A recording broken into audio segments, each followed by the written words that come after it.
My name is Gary Holland, 25 plus year resident of the greater Fredericksburg region. I'm an IT professional for over 20 years working for a global software company, and I volunteer pretty extensively throughout the region in various capacities, and I'm a member of the Rappahannock Area Diversity and Inclusion Taskforce.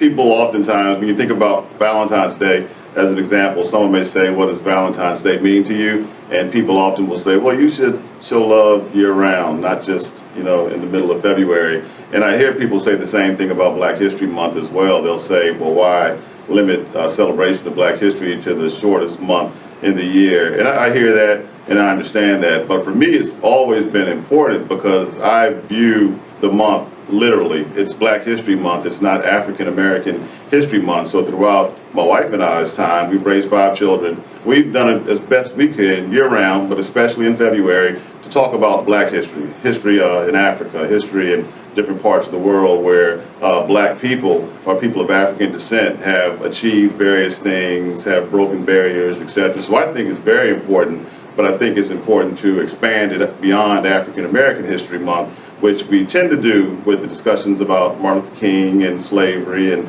things like that, which certainly I'm not trying to diminish their importance to how we've arrived to be where we are now, but I think focus on a broader picture regarding the history of Black peoples around the world will make other cultures more interesting. Malcolm X actually was a key figure in history that really inspired me and shaped who I was becoming and who I believe I've ultimately become. And it's not because of the things that we often hear about Malcolm X. I mean, oftentimes history will say that he was focused on separatism, he was focused on being anti-America, anti-white. But when I read the autobiography of Malcolm X as a teenager, and I began to understand what he was really about and understand where he came from, and I began to see what he stood for during that time, I realized that during the time that he came to prominence in America, he presented, a confident, educated, well-dressed, articulate Black man.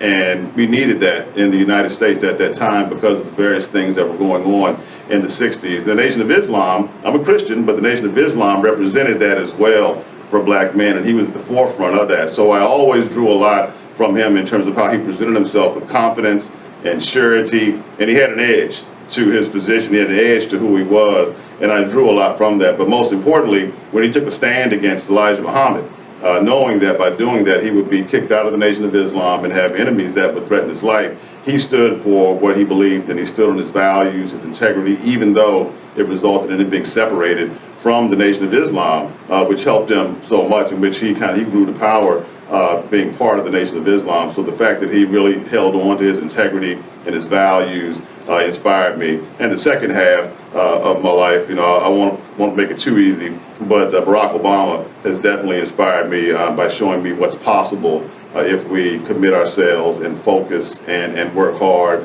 The sky truly is the limit. And we have our youngest child is a 13-year-old boy, Matthew. He's only known for a long time before the last presidency, he only knew an African-American president. And looking at Barack Obama through his eyes for 8 years really inspired me to help him realize he can achieve really what he wants as long as he